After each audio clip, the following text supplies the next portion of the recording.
can stay here as long as we want to. What I want to do tonight is go over 2 or 3 of our coverages, the base coverages that we run. We run probably 5, but we run 3 of them probably 80–90% of the time.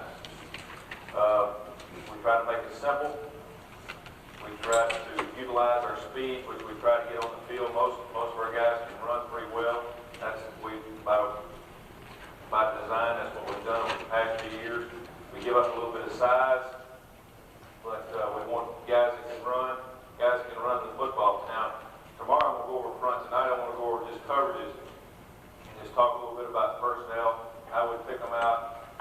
This is something that and we can relate to a lot of you guys, because in high school ball you don't have as much time. We do not want to spend a lot of time or effort into putting in a whole bunch of things that we're not going to run in a game. We're very basic in mind. We run 2 or 3 fronts, 3 or 4 coverages, and that's about it. We want to teach them technique. We want to teach them how to tackle. But the main thing when we get them on the field on Saturday is we want to make sure they know what to do. Now we're seeing all these formations, 1 back 1 week, next week wishbone, next week you might see 2 back, the same team might go no backs. So if you're a 5-man front team, which we used to be, you have to spend more time on adjustments and things like that. We're going to a 4-man front. It helps with your adjustments. You don't have to spend as much time on it. So our basic theory at Miami is continuity and keeping it simple. Allow them to play, let them run the football, and you'll be surprised. I'm going to go over most of it here, and you're going to say, well, that's not what they do at Miami. I promise you, we don't do a whole lot. We try to do what we do very well, but we want our kids to know what we're doing. We're a 2-deep team at Miami, and probably 70% of the time, that's what we're going to do. Again, if you have questions as we go along here, just raise your hand, holler out whatever, and I'll answer them.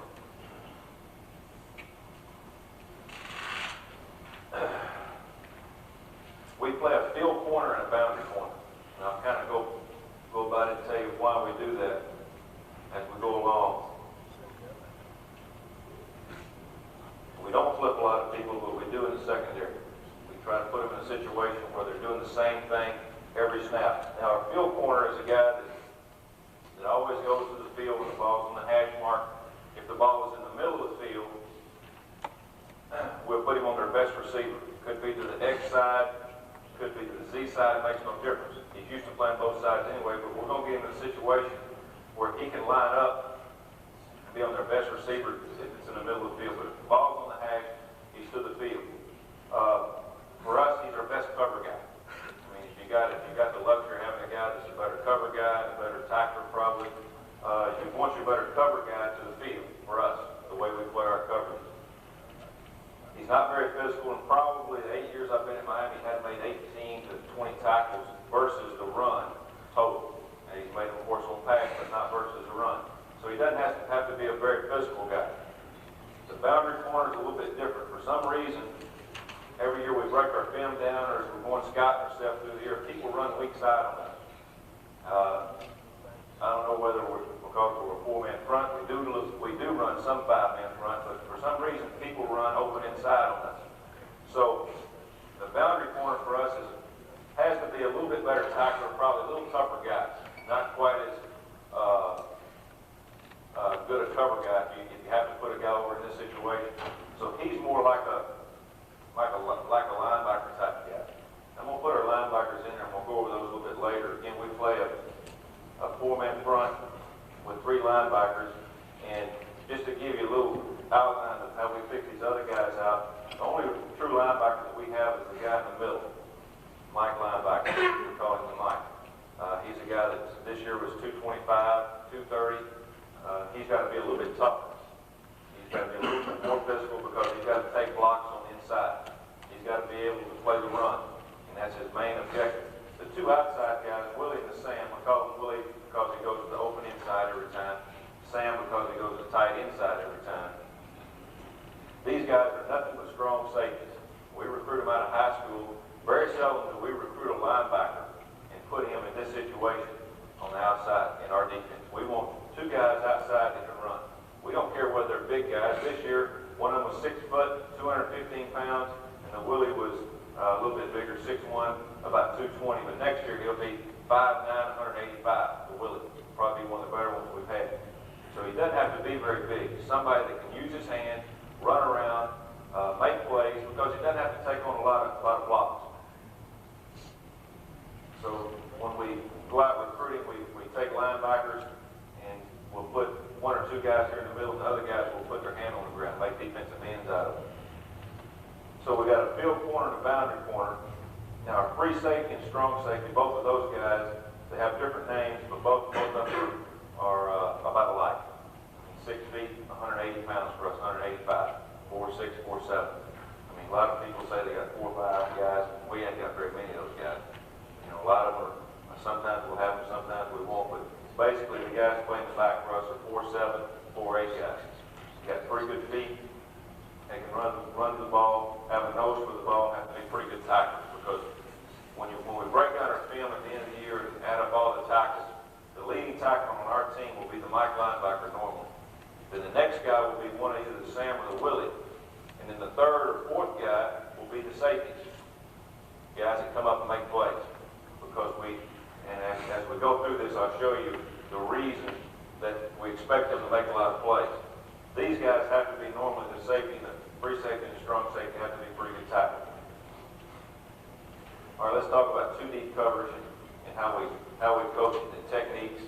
We try to make it as simple as possible. You know, I see a lot of people that run too deep and they go through all these reads and they try to look at 4 or 5 different things before they carry their technique out. We try to keep it as simple as possible. We run it for years. We don't have all the answers to it. Sometimes we make changes, slight changes, but basically we keep it about the same. But we want them to be consistent, and we want these guys to know what they're doing. The number one thing for the boundary corner and the field corner is we want them to jam the outside receiver. That's his number one responsibility. It's not playing run, it's not playing pass, it's to be able to get a jam on the outside receiver. I mean, we spend a ton of time on that. That's actually all they do in practice other than tackle, is to get a piece of that guy when he comes off the ball. Now, to be able to play a couple of other coverages out of 2 deep and be able to disguise it, everything we do comes out of how we line up in 2 deep. We'll line up and play man coverage out of that coverage right there by lining up the same depth, the same stance, giving everybody, the quarterback the same read, the receiver the same read. We don't change our footwork for man, zone. We want it all look the same every snap. High school, you know, sometimes you'll get a pre-snap read, the quarterback will read the stance, or the free safety, strong safety. We throw the ball pretty good in Miami, and our guys have a tough-ass time reading it after the ball snap. They get all their reads before the ball is snapped by stance, by a corner, or free safety, or strong safety, or so forth. So what we do is we base everything off a 2 deep look. Everything that we do before the snap is going to look exactly like that.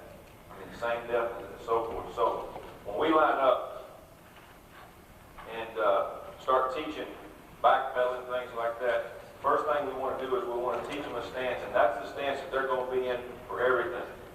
Now, we've worked on it having the inside foot up. We've worked on it having the outside foot up. It really makes us no difference which one they put up, but whichever foot they put up before the snap is the one that they always put up, no matter what side of the ball they're on.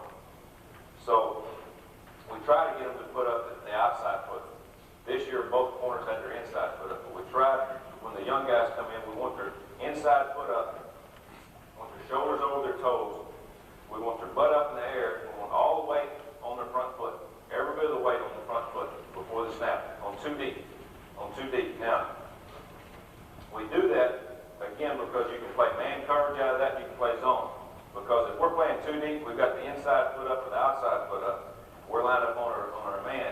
On the snap of the ball, when we're playing 2 deep, the first thing we do is we square back up. But again, the thing we want to do is we want to sell one coverage, either man or zone, out of the same stance. So we put either the inside foot up or the outside foot. We line the boundary corner and the field corner up 5 yards from the receiver, not the football. 5 yards from the receiver, because sometimes these dudes at Z get 3 yards off the ball. We don't want them line up 5 yards off the ball and be 8 yards. We want to keep it consistent and stay 5 yards from the receiver. The depending on the receiver, sometimes we might back them to 6, but we'll start out at 5 yards. Now, when we teach alignment on these guys, we teach imaginary people inside and out. That's how we teach aligning on a receiver. Put these guys up. I can see that. Now, we talk techniques with our corners. We'll talk either a head-up technique or an outside or inside technique, depending on what coverage we're in. Now, if we're in 2 coverage, we want them to be in an outside technique, which means they're going to line up on the outside shoulder, straddle the outside shoulder of an imaginary person, not the receiver. So, if this table is a receiver, I'm not going to be head up or I'm not going to be outside shoulder. I'm going to be on the outside shoulder of an imaginary receiver. That's what we're talking about. And if we're on the inside, we'd be one man over this way. But we're very seldom we'll be head up. We want him either outside or inside shoulder of an imaginary man outside that receiver. So, put him up there. Screwed up.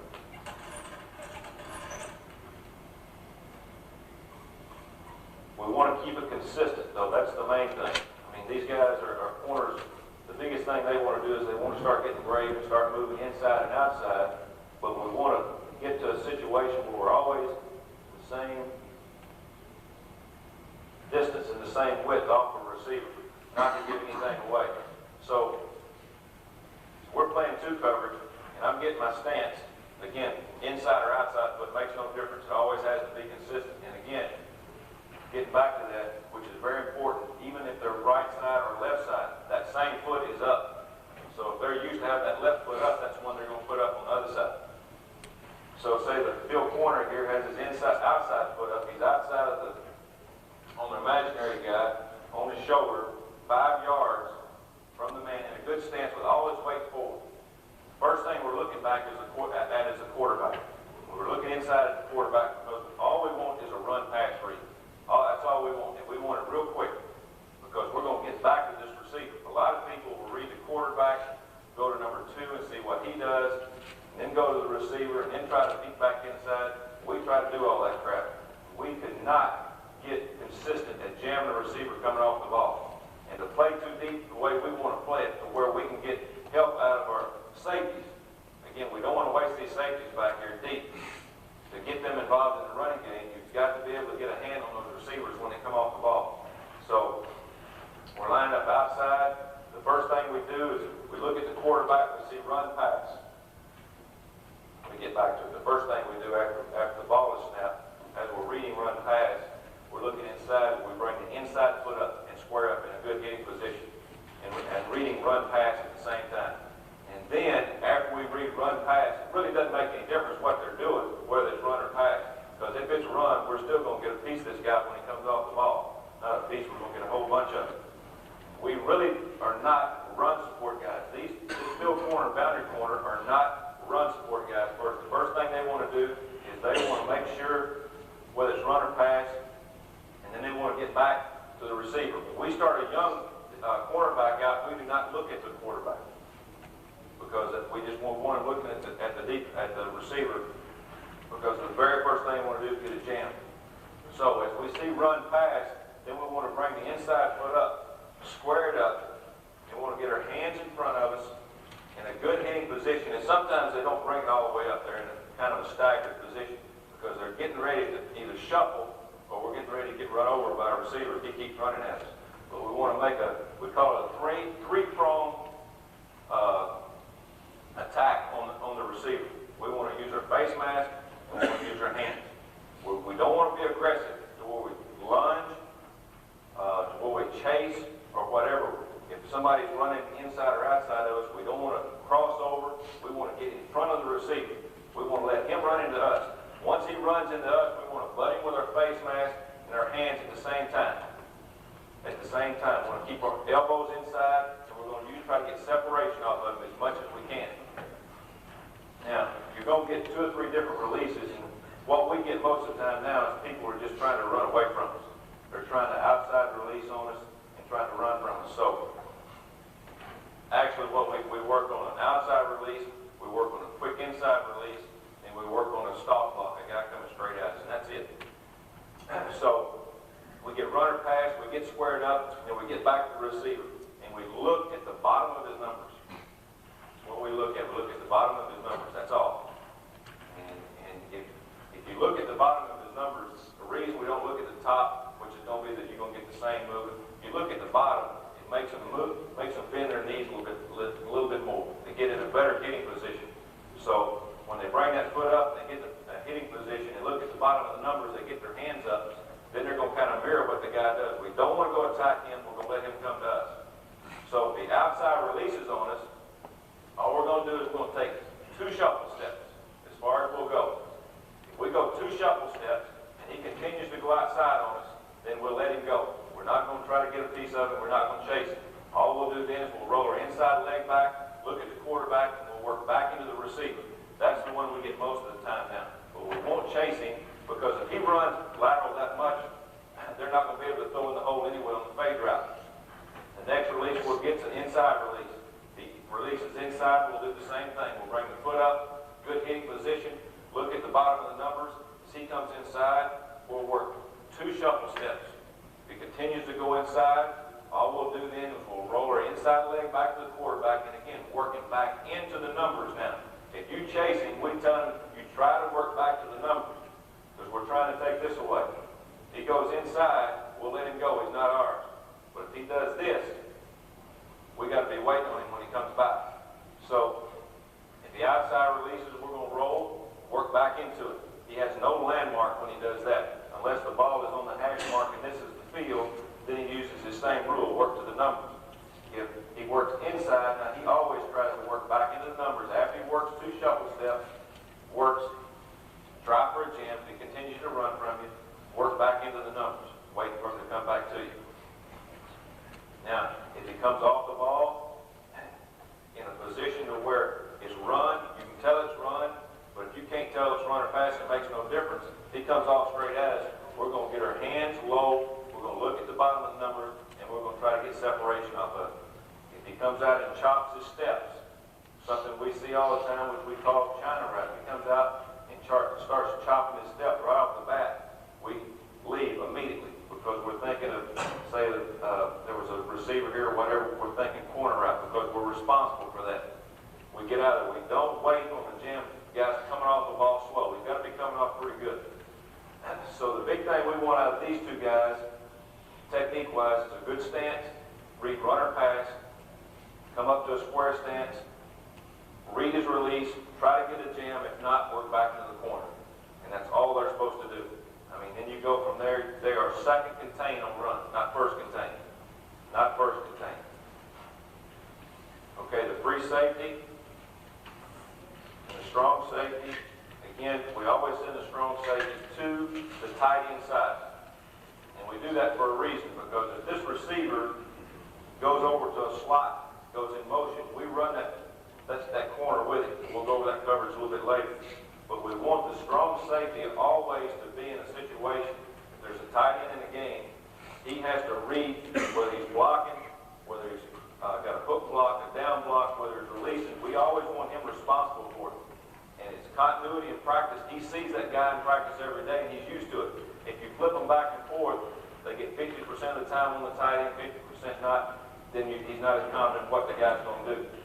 In meetings, he can watch the tight end, the strong safety, and he can glue in on that guy.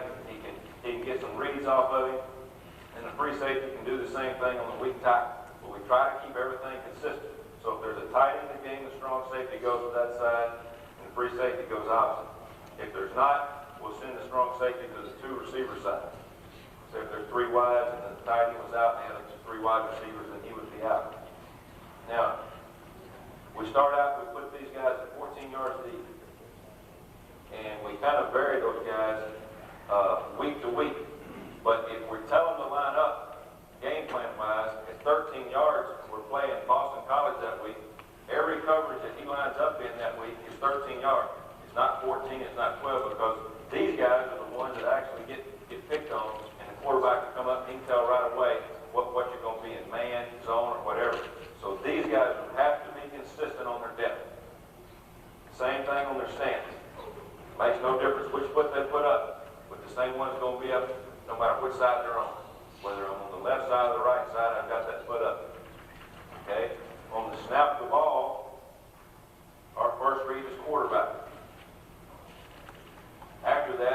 second read as quarterback, and after that our third read as quarterback.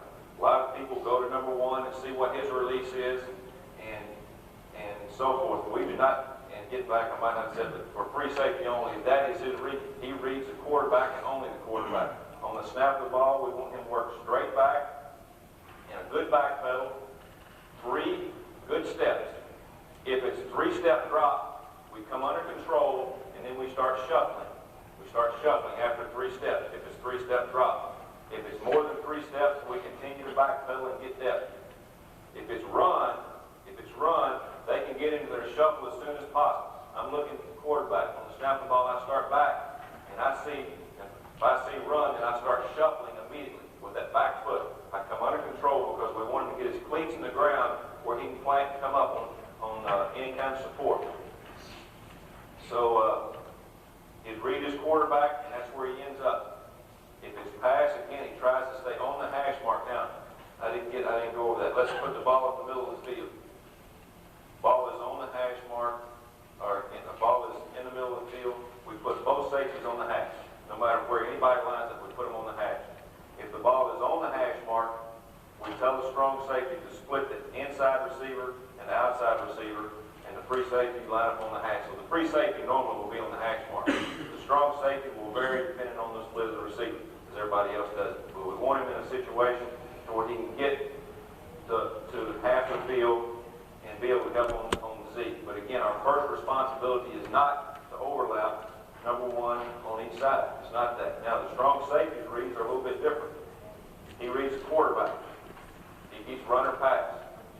He's working out in his back pedal the same way. If he gets run, he gets out of his back pedal and begins to shuffle. See what's happening, feel where needed. It's his responsibility. If he's going back and he sees pass, he continues to get a back pedal, but he reads number 2, not number 1. Not number 1. Number 2 is the first thread in his zone. If number 2 goes straight down the field, we stay on the hash mark. If number 2 goes inside or outside, we tell him to work 1 yard outside the hash mark and play the football, not number 1 receiver. Again, this is half field coverage, and the only way you can play this is to play the corners like we play. Not worried about run support, not worried about anything, but when the guy comes off the ball, we're going to get a piece of it. So allow these guys to stay on the hash mark as much as possible. That way, they can play pass, and they can also be a big help on run. We're not trying to support with these guys. This guy's second, this guy third. These guys have run support first on run. These guys have pass first on run, and then run support second. Basically how it goes. So we want to get these guys in a situation when the ball is snapped, they can get depth, read, run, or pass, and then play accordingly. Now, Coach, yes.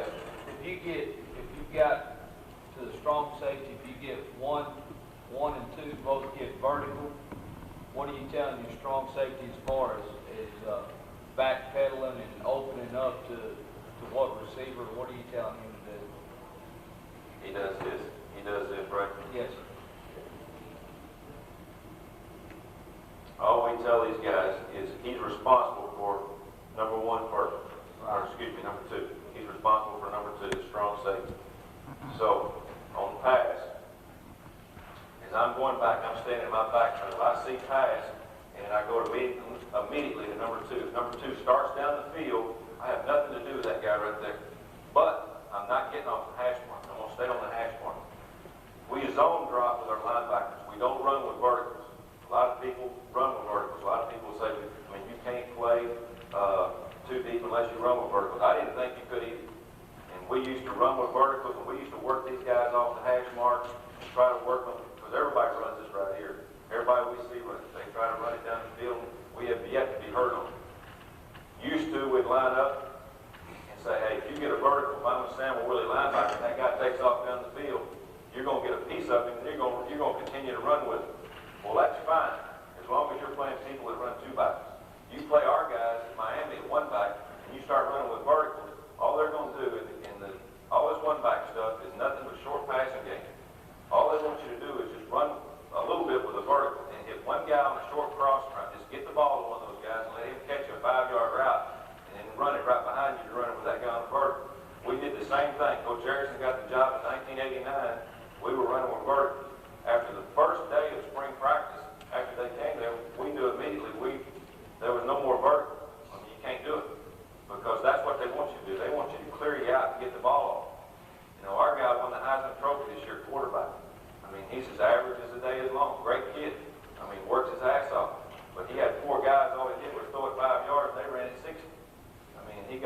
every 60-yard pass. And the reason for that was people ran with vertical. I mean, and you can do it, and they won't, I mean, you can cover it, all it takes is one. I mean, one time they catch it and you're running a vertical, and they run some kind of short crossing route or an option route to outside receiver. And that's what they try to get you to do. They try to get you off balance, try to get you into something where they can clear out the zone and just pick you or whatever, get the ball off, and it's gone. So what we did, just to talk about zone drop, before I talk about this vertical, is we used to pattern read. We used to drop Sam and Willie, and as they're dropping, they'd look at their receiver that they were dropping on. He run an out route, they'd run to number one, pin the hip and run with a curl. You know, that's fine and good. Two backs. I mean, we played the hell out of it. But I tell you what, we never got, not saying I never, but very seldom did we get any intercepts, nor did we get any pass breakups. And we were always, had one or two guys that should have been on the tackle that they weren't on a cross route or whatever. We were losing guys. So we were dropping the blacks back and actually playing underneath the man every time. And you got guys running all over the field catching the ball, and you don't have your guys running the ball making plays. So we said, hey, let's see if they can beat us deep. Let's see if we can jam these outside receivers, leave these free safeties and strong safeties on the hash, let them use their speed. Still try to work for a jam with the Sam and the Willie, you know, if they get vertical. We try to widen everybody like we used to, like everybody does in 2D. If I'm lined up at Willie, you know, our basic drop, to go over real quick for Sam and Willie, is we drop to the curl, which is to the hash mark normally. I mean, we try to make it as simple as possible. We want them to get depth 10, 12, 14 yards deep as quick as they possibly can to set up, get their shoulders square, look at the quarterback when he throws the ball. Since we've done that, we've got more pass breakups, more interceptions. People gang tackle a little bit better, and it's a lot easier than going out and having to work on all that pattern reading stuff. So what we try to do now is we work on getting a quick drop, and we tell them that if it's we go down and distance-wise, if it's second and 10, third and 10, and it's drop back pass, we want them to open up. We never backpedal, or at a linebacker spot, we never backpedal out and look at the quarterback. We want them to open their hips and get as much depth as possible to their area as quick as possible and get squared up. I think that's the key. I think that's the key to playing this one-back stuff. The quicker you get back and set up, get your shoulders square, get your head back on the quarterback, then you got a better chance of making a play. So what we do is on a 5 or 7-step drop, we tell them 10, 12, 15 yards deep. That never happens. We want them, I mean, they're not going to count off how far they're going to drop. We have more success out of telling them to line up. You get drop back pass, you bust your ass 3 hard steps on a 5 or 7-step drop, and you step back up. We're already lined up at 5 yards deep from the ball. If they get 3 hard steps to their zone, we'll let them look one time to where they're going to, and then we want to get their head back on the quarterback. After we get 3 hard steps, usually we're about 12 yards deep, set up, looking back at the quarterback, being able to break on the ball. Again, what we used to do is we would drop, do the same thing, but we'd be looking at receivers instead of looking at the quarterback, and we'd drift, we'd get too much width or whatever. Now, we do give up, passing yardage, but we make more plays, we have more people in on tackles, and we made more intercepts by doing it this way. But again, this allows us to free up and not have to work practice time on all this pattern reading stuff.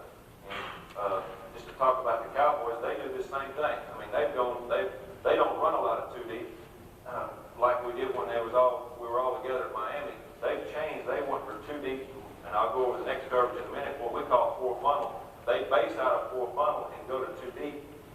This same scenario, but they don't pattern read at all either.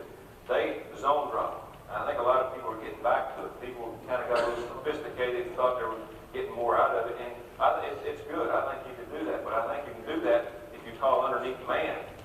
But I think you have to, against all this one-back and no-back stuff, you better get your eyes back on the quarterback and break on the ball. We drop Willie and Sam to the curl. Again, we work 3 hard steps. Now, if it's 3-step drop, we're lined up and it's 3-step drop, we're dropping back, and the quarterback sets up. As soon as he sets up, we've normally got 2 steps. We'll never make 3. We'll either set up after 1 big step or 2 steps on a 3-step drop and get set up. Get back looking at the quarterback. Again, 5 and 7 step drop is three steps, and you can control that more in practice because they can understand it more. I mean, other than say get 12 or 14 yards deep, they understand a little bit better getting 3 hard steps or 2 hard steps or 1 step. Now, we see the no-back all the time. I don't know whether you're seeing it in high school. Everybody's doing this no-back stuff. We work 1 step. I mean, that's all we get. If we get somebody out of the backfield, our guys right now say we're dropping 1 step. We're going to line up. We're going to take 1 big step, and we're going to square back up. Because no-backs, they better throw that damn ball quick. You ain't got nobody blocking for you. And that's the whole premise of the no-back offense. They want you to get deep drops where they can go crossing around. They're not going to hold the ball very long, I promise you that.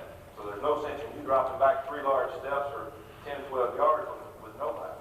So you don't work as much depth on no-back or a 3-step drop. But the thing I like about it, and I've coached linebackers now down there for 7 years, is it cuts your practice time down. You can work more on technique and things like that, other than having to worry about 1 week you're going to worry about this guy running a vertical, this guy running a curl, reading the release. You know, if he does this, where do I open up to? Do I look at 1 or whatever? Now we give him a spot, you get your ass back there and break down, and hope he throws it to us or close to us, and we're breaking the ball. But again, talking about the vertical, 4 vertical, we get that quite a bit. And people try to run it on us. The whole key is these guys right here. And I promise you, if we might have a great player right here, if he can't jam anybody, his ass is on the side. We'll take a 4-8 guy before a 4-5 that will get a piece of that guy when he comes off the ball. You can't play with athletes out here that's not going to do what you tell them to and get the piece of it. You can't play coverage like this. I mean, you can play a soft 2 deep, but you can't play to where these guys are going to stay on the hash. You have to have 2 guys that know what they're doing that will get a piece of that guy when he comes off the ball. And you can't, and we try to do this, you can't tell them, look at the quarterback and look at number 2, look at his release to tell you whether you're going to jam the guy or get depth. You can't do it.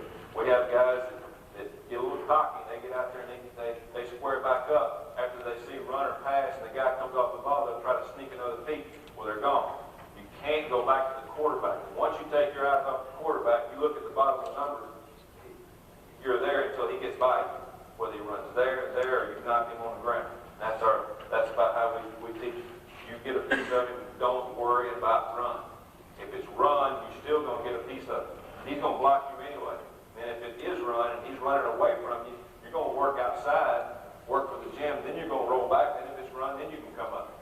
But you work the gym first, no matter whether it's run or pass. And in the spring, we've got a couple of young corners who we're going to try to, that's going to be our backups next year. We're going to start out, don't worry about the quarterback.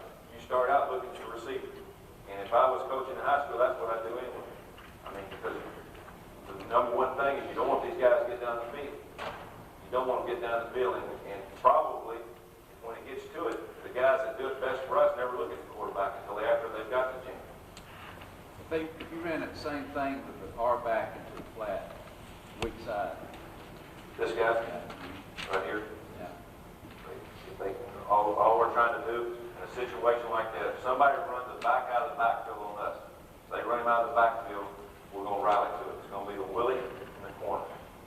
I mean, what's going to happen, they're going to outside release right out of Z or X, and he's going to shuffle out and he's going to roll back. And we're going to keep giving ground until the ball's in there. And when it's in there, then we'll break back up on it. If we're having problems with it, we'll run one of the other 2 coverages I'm going to go over. And again, we'll run this one 3 out of 5, and we'll run these other 2 coverages 1 each, or a man coverage. And that'll kind of take it away. We don't cover backside the backfield. And if you're tomorrow, when you hear me talking about our front, you know the reason why. We attack like heck with our front. The ball's got to be going a little bit quicker, or they got to hold it back in the backfield. But very seldom will you see us cover a back out of the backfield. Now, split backs is a little bit different. When we play Florida State, and they run split backs on us, we'll play this 2 deep. But a lot of times, we'll man it up with 2 people, the corner and the Willie, in a certain situation. Everybody else will zone. But we'll man these 2 guys up on these 2, and everybody else will play zone. And I'll make that call from the sideline. We play teams that run split backs. When I call 2 covers from the sideline, they come to, they line up, our corner Willie's lining up. All they got to do is look at me. And if they don't look, they're just playing regular zone. But their ass better look. But if they look at me, then I'll give them a signal that we have on the sideline, whether it's played or not. And those are the only 2 really have to know it.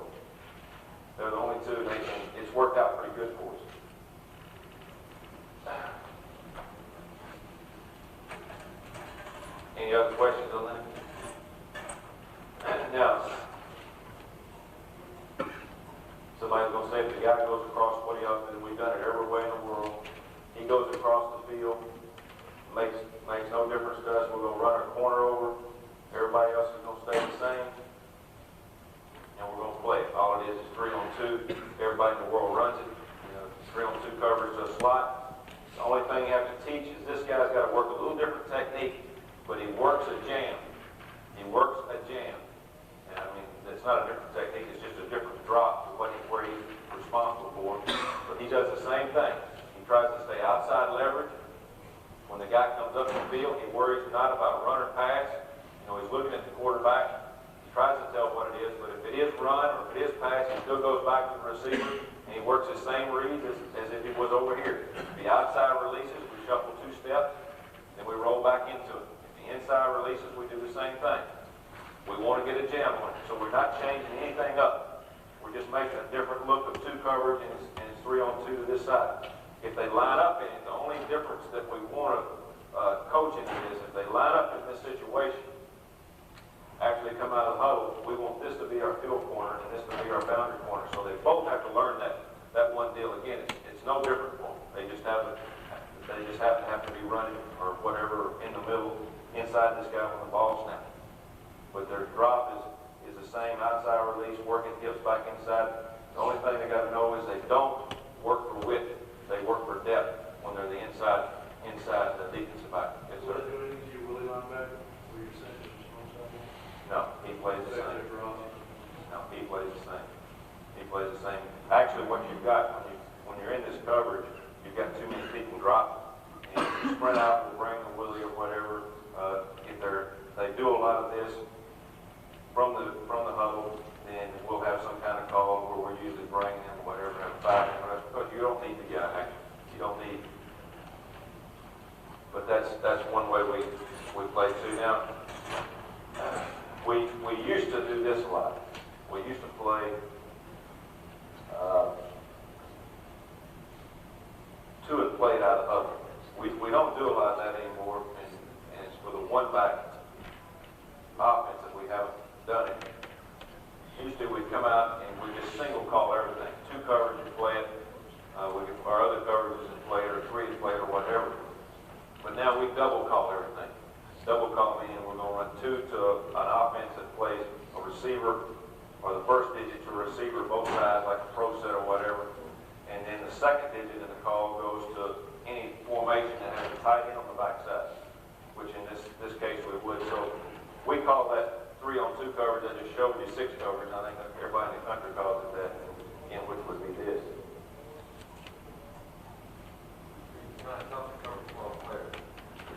Yeah. We've had some people try to do it. But that's how we get in the coverage. Now, we used to play 2 and play to this, to where this would actually be the corner, this would be the Sam, Mike here, Willie, corner, free safety and strong safety like that.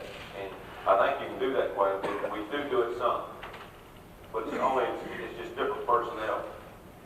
But we try to play 2-digit calls as much as possible, because of 2 backs in the backfield, we want to try to keep as many linebackers in to play 2 backs as much as possible. Now the other coverage I want to go over, this is the coverage that the Cowboys are running.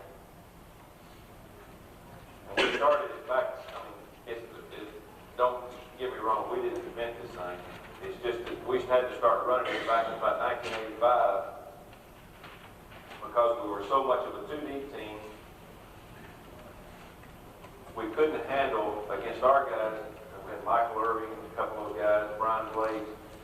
Inside the 20-yard line, if you're a 2-deep team, you have a tough time with 2 routes, a fade route and a corner route. I mean, all they do is take the snap, they shoot, run down the sideline, and just hang it up to the corner. Or they would inside release and then hit the corner on you. You're trying to jam the guy, and your safety is not as deep, because the ball is, almost, going into the end zone. He's not as deep. He has a tough time getting over. So what we do is again, we line this thing up, and we look exactly like 2 deep. Again, everything's out of 2 deep.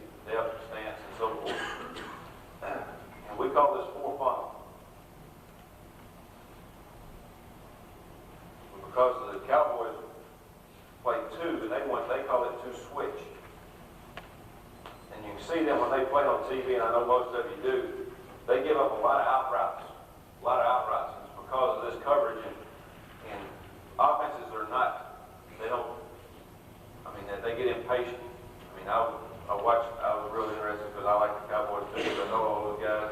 And I knew when they got to San Francisco, they was going to have a problem. Because you can't play too deep against them, because they got Jerry Rice, they put him anywhere on the field. And that's one of the reasons they got out of it. They run verticals now. They do have problems with four people running verticals in pros. You got a big time problem. So they went to this coverage to be able to cover those inside guys, but giving up the out routes. And I was watching San Francisco. They threw 12 of these. They threw 12 out routes, but they still won the game. And I'm surprised they didn't throw more. But if you line them up in 5. On the outside, I got this wrong. Outside shoulder receiver should be out here. Same situation. But you want to line up. The number one key with these free field corner and boundary corner is you have to sell two coverage. You have to sell that you're going to take away the out route by alignment to that receiver and the quarterback. I mean, if you line up 5 yards from the receiver before the snap and stay there, and the quarterback sees that, normally, unless they're a well-coached team or whatever, they're not going to run a 5-yard out route on that. They're going to run a fade. So on the snap of the ball, we're going to be lined up in this situation looking at the quarterback. But then on the snap, all they're going to do is they're going to take that inside leg to the quarterback. They're going to throw it back, and they're going to work to the corner as hard as they can go. Not worried about a jam. That's the big thing on this. We have a tough time with our guys when we first start teaching it. We work on the jam so much they want to hold and without getting out of it. But they got to understand they don't have any help over the top now. They've got to go right now because these guys are not even thinking about helping them, no matter what number 2 does inside. So they roll back and work to the corner as hard as they can go. Squeeze in the sideline. If something's going to be caught, it's going to be in front of them. It's going to be in front of them. Same thing with this boundary corner. He's going to do the same thing. He's going to immediately throw that leg inside and work back to the corner. Back to the corner. Taking away the fade route and the corner route. What people like to do is, or some of the young corners like to do is, instead of when the ball snaps, they like to shuffle a little bit and then get out. Well, what that does, it holds them a little bit too long. If they even think about shuffling more than one step, this corner route's behind. And again, this free safety and strong safety is not as, they're as deep, but they're not doing the same thing on the snap. I'll show you that in just a second. But again, it's taking this away, and it's taking away the fade away, and it's taking the out right away by line. Now, free safety and strong safety line up 12, 13, 14 yards deep. However you want them to line up before the snap of the ball. Key in the quarterback. Number one responsibility is to play the run. We want a 9-man front. 9-man front when the ball snaps. So instead of going back, they're in the same stance, way forward like this. On the snap of the ball, they go forward on the snap. Real slow. I mean, just like they're walking forward to the quarterback, looking at him and running past. If it's pass, they immediately go to number 2 receiver. Number 2. Number 2 comes off the ball. Of course, they're over the top of it. If he goes inside or outside, they stop on a pass. They stop, immediately stop, and then start working straight back, looking at number 1. Okay, now if it's run, they find out what this guy's doing. If he's blocking down, we're filling outside. If he's hooking, we're filling inside. But they're coming right down. And these guys better make the tackle somewhere about the same distance as the linebacker would. They're coming as hard as they can go on run. If we get play action, if this guy blocks and we get play action and they run the post route, the corners are on their own. They're actually on their own, and they have got to haul ass to cover the post route. A lot of people don't do it that way. Again, we get by with it by not playing it. We put base out of 2 and go to this a little bit less often. Cowboys come up and read number 1 no matter what. If he blocks or whatever on pass or run, he will stop and rob the curl and roll with the post. And that's the difference in the coverage that we run and they run. Because they have to worry about the post route a little bit more than we do. We don't see a lot of it, but again, we're selling 2, and that's a lot of people going to run a post route into 2 coverage. They're going to have to do a good job of reading on the run. these guys are working up on the snap, both sides, reading quarterback, and playing support on the run, on the outside, or filling whatever. The ball goes away, better run a sweep by the halfbacks over here. This free safety better be inside out, getting it, because his momentum is working up. Used to, we'd line them up and work back like two coverage and come up, but we wasn't getting enough support out of these two guys. So we changed it 2 years ago, and we've gotten a lot better at it. So what you're getting out of it, again, the purpose of this coverage is the fade route, corner route, and run support out of these guys. We call it four funnel now. We call it, used to we'd only call it inside the 20. Now we run it all over the field. Run it all over the field. And when we call it, the linebackers and the safeties, they automatically know right now we're playing run first. No matter what it is on the field. I'm not going to call it third and 15. It's going to be a 1st and 10 call, a 3rd and 5 call, something like that. But their buddies coming up on the snap of the ball, and they're playing run first. These guys are actually getting out of there, and they're going to be manned up on any kind of post route. Hopefully get over the top. We only run it to a two-receiver side. We don't run it to a twin set. We don't run it to a trip set. And the reason, I'll double call it. I'll call it four funnel check three. Four funnel check three, meaning if they come out, and it's because of this right here, you can't do it. If you start playing your base front, our base front, to this,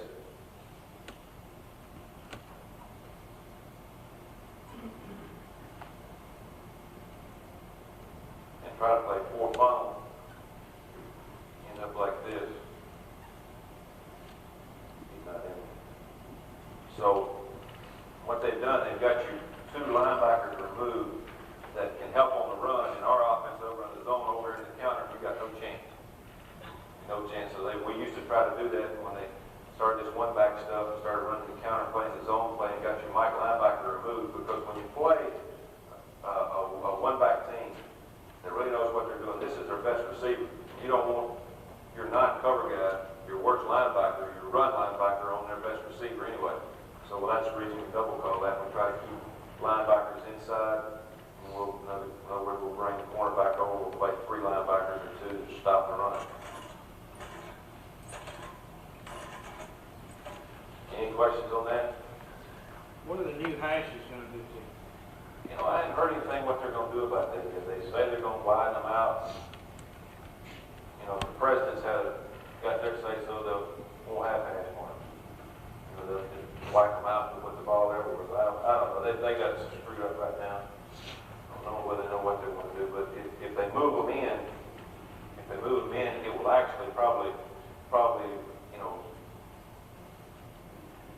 help a little bit with us on the two covers, because the ball's in the middle of the field all the time.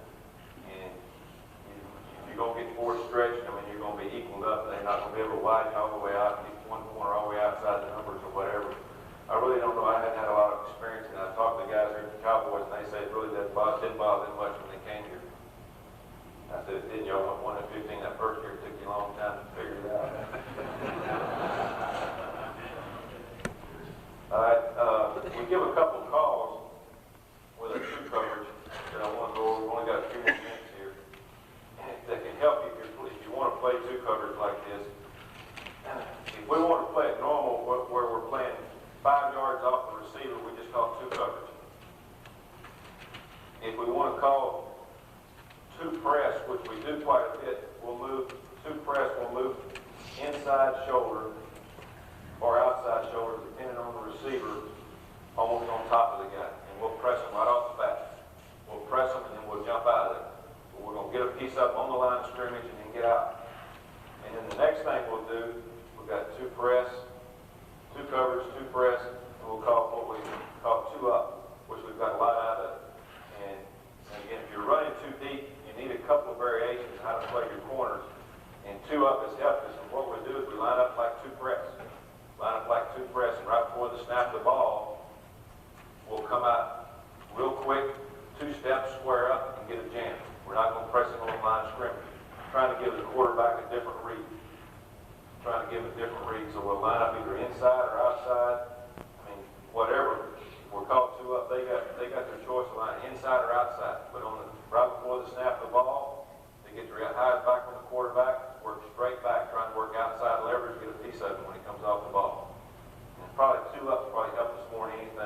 play too deep, just giving the corners a little bit of leeway of their depth, not playing the same thing every time, and not being as consistent, giving these guys a different look over here, the wide receivers.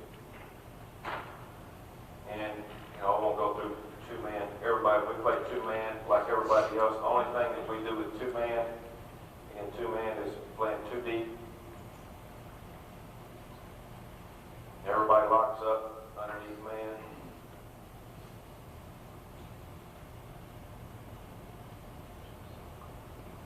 He's here, he's here. The only thing that we do is we line up outside before the snap with both corners. Right before the snap, we move inside.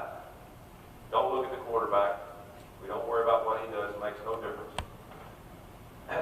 We used to try to get a jam on the guy, but we don't want to lunge at him because he's going to run from us anyway because we're inside leverage. He goes outside, we're open the hip, and we're going to trail for 2 yards. We tell him to stay 2 yards on his hip. So if he runs an outside and runs down the field, we're going to mirror him and stay 2 yards behind him. So if he cuts out, we're going to cut out 2 yards before his break. So if he breaks here on the out route, we should be somewhere in this area to where we can turn and we can beat him to the angle to the ball without having to run as far because the ball's got to go over our head. And so we used to try to jam, but we've gotten more out of it. We play this a little bit now. We've gotten a little bit better corner to where we do trail. We just mirror the guy. We tell them to stay 2 yards back on their hip. 2 yards back. Just try to mirror them wherever they go. And of course, the free safety and strong safety work the same. Okay, and the last coverage I want to go over again, this is basically about all we do in a little bit of man, is if we are having problems with people running 3 out strong, say people are doing this right here, all we do is we just call what we call 2 cloud.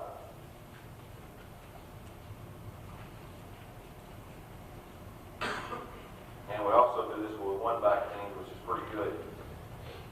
2 cloud meaning that we're always going to roll up to the field or to the call, whichever side the strong safety wants to roll it to. In other words, if this was the boundary and this was the field, we'd roll it the other way, which would again be the field corner because he'd be on that side.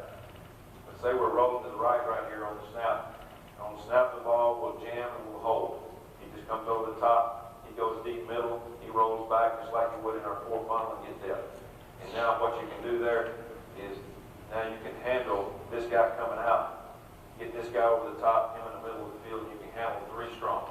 That's really the only way we have to cover other than man coverage. Only way. Now, we do that automatically on this.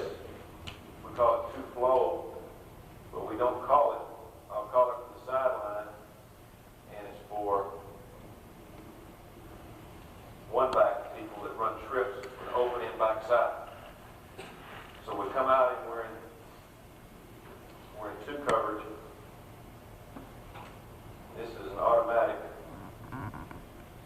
Anytime there's a chance for an offense to get 4 receivers strong, we automatically go what we call 2 flow. And all these guys back here, we change our signals, but most of the time we always holler flow, flow, flow. And everybody has to know it. Linebackers and all 4 DBs. Knowing that we're all on flow, keying the remaining back. Keying the remaining back. If he goes strong, there's no reason to roll up and jam this guy right here. There's 2 guys on 1. So he's going to roll back like we just did in 3 cloud. He goes middle, and now we're jamming. Now we're getting 3 people or 4 people to the side to where we can cover 4 receivers strong. If he goes weak, we play 2 deep. I mean, he automatically goes to his jam. He goes to his jam. He stays on the hash. He stays on the hash. It's very simple, but you have to have something like this. If you don't play out 3 deep, you have to have something like this for people to run 1 back to try to get 3 people strong.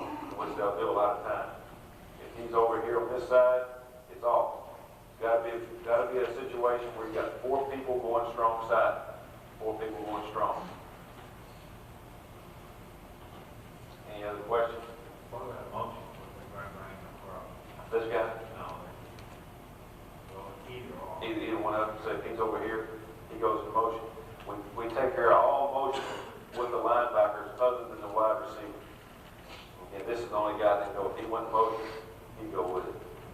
But any of the backs going motion, we consider the number 2 guy back, then we make all adjustments with the linebacker. We try to keep it as simple as possible. Nobody moves unless you just have to. We want to play too deep, be able to get jams and keep the same guys on the same receivers most of the time. It's simple, but that's what we do it every day in practice. We've done it almost the same way for the last 8 years. Sooner or later,